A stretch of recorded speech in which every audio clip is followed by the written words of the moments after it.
Well, g'day and welcome to the WorryWoos. As you can see, this character on my shoulder is Wince. Now, I think Wince likes to be near somebody because Wince carries a lot of anxiety. So we're now going to be talking about Wince. This is the monster of anxiety. You will see on the overview slide what Wince covers. And the book that goes with that, you'll see that on the next slide, you'll see Don't Feed the WorryBug. Now, I've also, for this one, as you can see on the slide, written my own book to help young worriers beat the WorryBug. And this is the WorryBug here. And he gives Wince a hard time. In his ear all the time, sort of saying, "Oh yeah, but what do you hear? But something might happen." And you're going, keeps and grows and grows, as it says in the book, in the storybook, until totally running Wince's life. Wince has no peace. Now, anxiety is very common in kids, as it says on this slide about anxiety and worry. In the 0 to 8-year-old group, 25.7% have an anxiety difficulty or distress. 16% into the 8 to 12s and so on. Now, there are different types of worry and anxiety. The obsessive and compulsive sort, where they've got to keep doing things or keep saying things, whatever. Then there's a separation anxiety, like we saw with Squeak. You just couldn't separate. The most common form is just generalised anxiety, where it's just anxious about how everything's going to work out and always worried about, but what if it doesn't work out?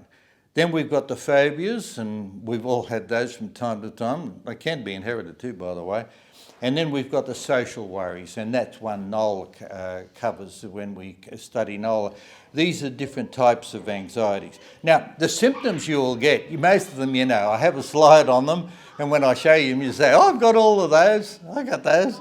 But dry mouth, sweating, rapid breathing, twitching and trembling, headaches, appetite changes, nausea, diarrhea. You can probably read these quicker than I can speak them. Sleepless, hyperventilating, irritability, fatigue, nightmares. I bet you're saying, "I've got all those," and so they, it is difficult for many people. Now, if you've got a kid with anxiety, I've got a lot of activities in my book to help children with that, but a few of them, you can have a worry winning ladder where the kids start beating their easiest worry and then work up to the more difficult. Or you can have a calming corner where they can go and just shake it out. Or a WorryBug wrecking game where you say, "I'm not going to let you beat me, I'm in charge of me." Or you can do a lot of stroking. That really earths children's anxiety if they get stroked or whatever. So just a little hand on their shoulder, anything, earths the kids.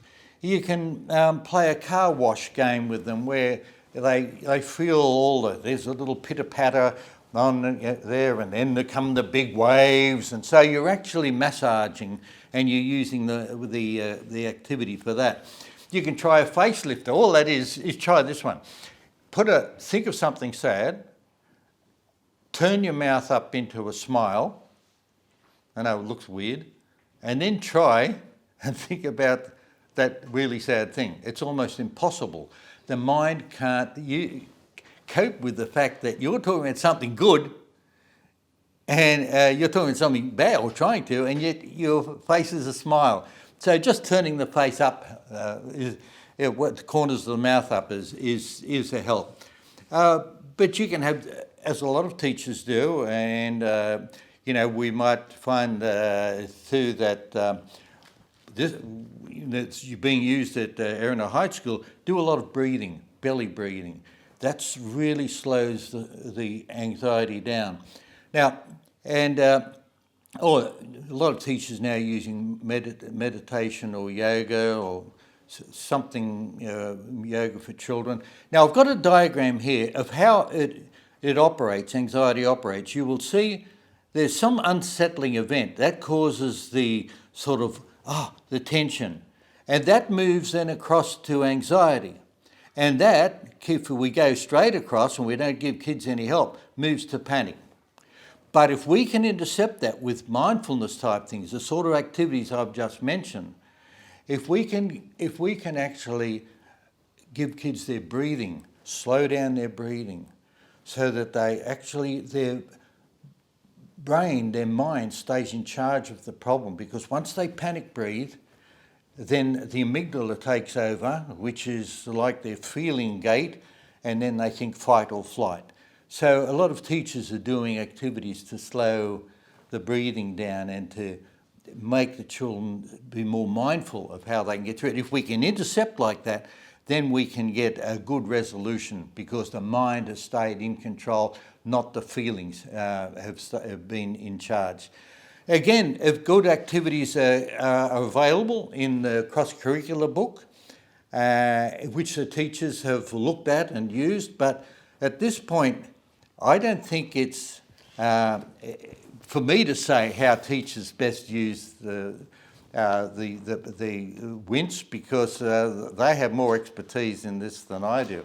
But I do want to introduce you to Emma, because Emma has been working in this area for some time.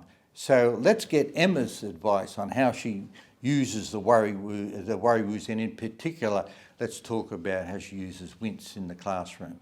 Well, Emma, it's so great to have you here, and to think that I think probably the lucky one, because Wince is one of the more popular of the WorryWoos, but how have you integrated Wince into your class and your activities? The boys and girls in my class, I teach an early stage 1 class, and they just love this little toy. And one of the things that they have really loved about this program is being able to have the opportunity to hold Wince as well, especially if they are feeling those worried feelings. And I have a number of students who do suffer from anxiety, and so they were actually already a little bit familiar with Wince, which really did help when I introduced it to the class. And we've had a few different activities in our classroom that have been really helpful for those students and all of the students in being able to understand what those worry feelings feel like, and then what they can do to help to solve those worry feelings. Is there a particular activity you remember doing with them that stands out? I know some of them are on your slides, but is there a particular activity that stands out? One of the things that we did early on was to brainstorm what kind of worries we might be experiencing at school. And we talked about, well, if Wince was going to school, what are the kind of worries that he might feel? So then those students didn't have to feel concerned about sharing their worries publicly. They could say it was Wince's feeling a bit worried. And then what they did was they created short little skits or plays about those worried feelings. And then we talked as a class again about how we might solve those worries. So a popular one amongst the students in my class was to do finger breaths. And so we talked about using our fingers as a guide to help us do some deep breathing activities. So breathing in and breathing out. And this is a strategy that we use in the classroom as well. So if we can see that people are starting to get worried or upset, we say, let's use some finger breaths. And so we do that as a class. We also made some posters. And so we talked about if someone was feeling worried, they could do the finger breaths, or they could draw a picture, or they could tell a friend. And we called it talk it out. Talk it out with a grown-up, talk it out with a friend. And that was a really popular one that they really resonated with a lot of the students. And another one that I found was really useful was we also made a little worry monster out of a paper bag. And so then we wrote down some of our worries and we popped it in the bag, and we talked about how if we keep all our worries in our head, then those worries grow. And so if we can get them out on paper and give them to our little worry monster, then we don't have to worry about them anymore. I think that's a fabulous idea. I can't thank you enough, Emma. That's very creative. I love that finger breathing. Yeah, and I do, and I use this in the clinic too, that idea of putting your worry into a bag, or sometimes parents will put on the worry tree outside the door, so you leave your worries there. You don't need to keep worrying about them. I think you've been very creative. Thank you very much. My pleasure, thank you. Thank you very much for participating. Okay, so that's Wince. Now let's move on.